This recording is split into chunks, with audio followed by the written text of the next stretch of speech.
Activision Blizzard-owned King, has shut down two of its U.S.-based studios following yesterday's news that Activision Blizzard initiated mass layoffs that ultimately affect 8% of the company's overall workforce.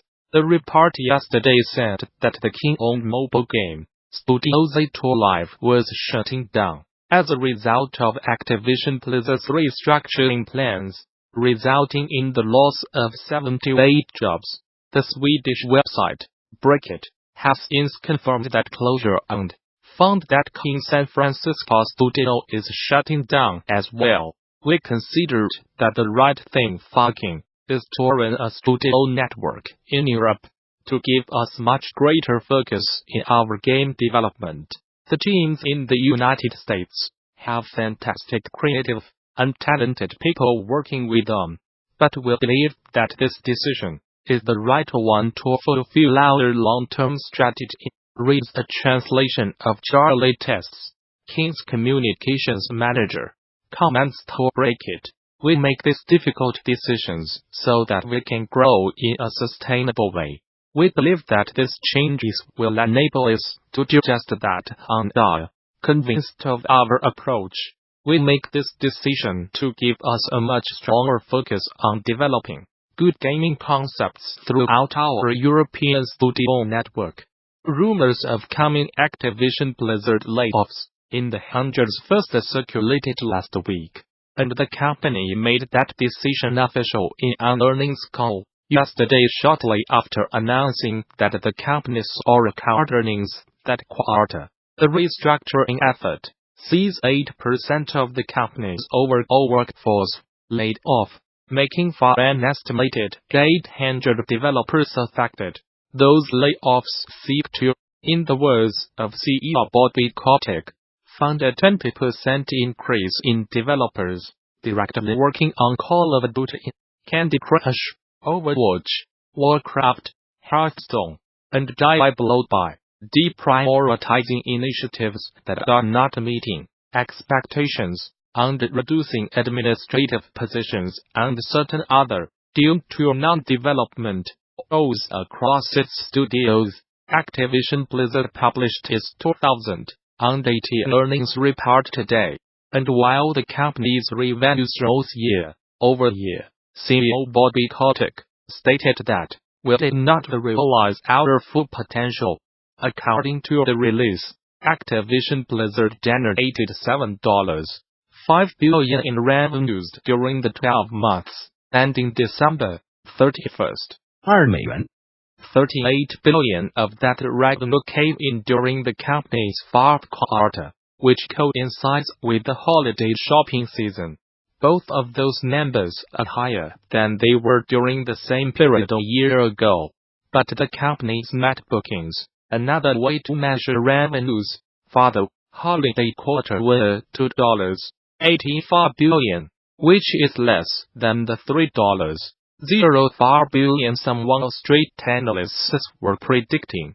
That places a lower than expected forecast for Activision Blizzard's first quarter of 2019. The company predicts $6 billion in revenues, helped push the company's stock value down today.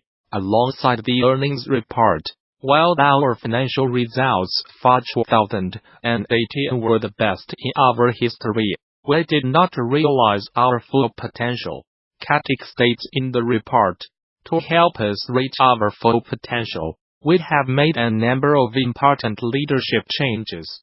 The company is also laying off a lot of people. Current estimates are about 800 staff this week in some restructuring that the company predicts will cost it roughly $150 million. The number of developers working on Call of Duty, Candy Crush, Overwatch, Warcraft, Hearthstone, and Diablo aggregate will increase approximately 20% over the course of 2019. Reads another excerpt of the release. The company will fund this greater investment by deprioritizing initiatives that are not meeting expectations and reducing certain non-development and administrative-related costs across the business. The company is also integrating its global and regional sales and go-to-market partnerships and sponsorships capabilities. It's also increasing how much it pays its shareholders by roughly 9%, noting in the release that it will pay out a cash dividend of $0.37 a share next month. Video Game Deep KC's weekly newsletter from video game industry watcher Simon Carlos, DD, Gamasutra co-runner, rounding up the best long-read standout articles videos about games every weekend. This week's highlights include creators building tiny houses in The Sims, impressions of BioWare's much-anticipated Anthem, a whole bunch of new games to check out from the Resident Evil reboot to Future Grind through Metro Exodus, and a whole bunch more, actually, almost to the finish line on Programming Game Developers Conference 2019 content. Particularly happy with Vision Track picks this year. From Disney Imagineering throughout on-brain computer interfaces. But lots more big talk announcements this week, including Tetris Effect, Moon Crash, a Panzer Dragoon Classic Post-Mortem, and so on and so forth. We'll try hard, at least, until next time. Simon, curator. DeepMind IL faster, goes 10-1 against the top, StarCraft 2nd, Pros, a Daedalinger Engadget article. After laying lost to the best Go players in the world, DeepMind has moved on to computer games. The Google-owned artificial intelligence company has been fine-tuning its iTotalki on StarCraft and today showed off its first head-to-head matches against professional gamers. An extreme sports game with a story. Future Grind's developers talk cyberpunk. Samuel X on Ars.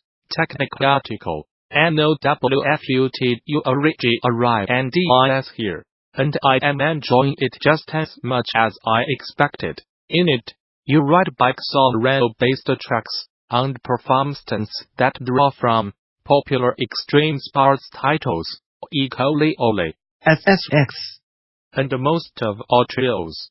But there are all sorts of unique spins, but only sort of intended, made possible by the game's futuristic setting. How Resident Evil 2 fell apart, then became one of Capcom's biggest hits. Alex on the Polygon article, compared to Mega Man and Street Fighter, the first Resident Evil was a more immediate success, putting it ahead of Capcom's historical course. Resident Evil 2 was thus born, for Capcom to maintain its momentum in the newly christened survival horror genre, though Resident Evil 2 had to be better than its predecessor, much like Mega Man 2 and Street Fighter 2. Road to Layoff, Jeremy GABLESWATCH Me Jump, Joel Couture, Gamasutra article. Gamasutra sat down with Jeremy Gable, developer of the Excellence in Narrative Technology Me Jump, to talk about the similarities between theater and games, how he took a play about the WNBA and made a game of it, and the importance of having imperfect choices in interactive fiction. Simon, as note, lots more great game cans popping up on Gamasutra, including Gray Bruxner's The Haunted Island Mirror Drop, among others. When risking everything pays off Cuphead, levels, Red Bull YouTube video, 5 years, 3 world records, 1 family, Meet Studio Miri, the makers of Cuphead. The game was built entirely by hand from their own home, with over 3 million copies sold. They revealed the untold tale behind their record-breaking game, while Resident Evil 2, and City of the Dead discusses, Ikarudo Neurogamer article, Ephraim Rose on Dead Shoppers, Indo, as a smear at the narcotic lullaby of consumerism. And what more succinct symbol of a city helplessly disarmed is there than a police station commanded by the dead? Even better if that police station happens to have been a museum. Simon, just note, also set this more straightforward motherboard review. PIKUNIKUS not your average game about a red blob with legs, calves. A McDonald Kotaku article. Do you want to feel like you have taken something mildly hallucinogenic, and you are watching foreign language Kings TV?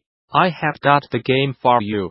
The new PC on the Switch Gamasutra has been one of the few bright spots for me in what has felt like an overly long tenured era in Fortnite's floating sphere exploded, leaving the island covered in snow on zombies and robots. The Verge article. Fortnite's latest mystery is finally starting to unravel. Not long ago, a floating sphere made of ice appeared in the game, leaving many players to wonder just what was going on. Now we have that answer. Sort of. It exploded, and a mysterious figure inside, called the Ice King, created a massive storm, which covered the entire island in snow.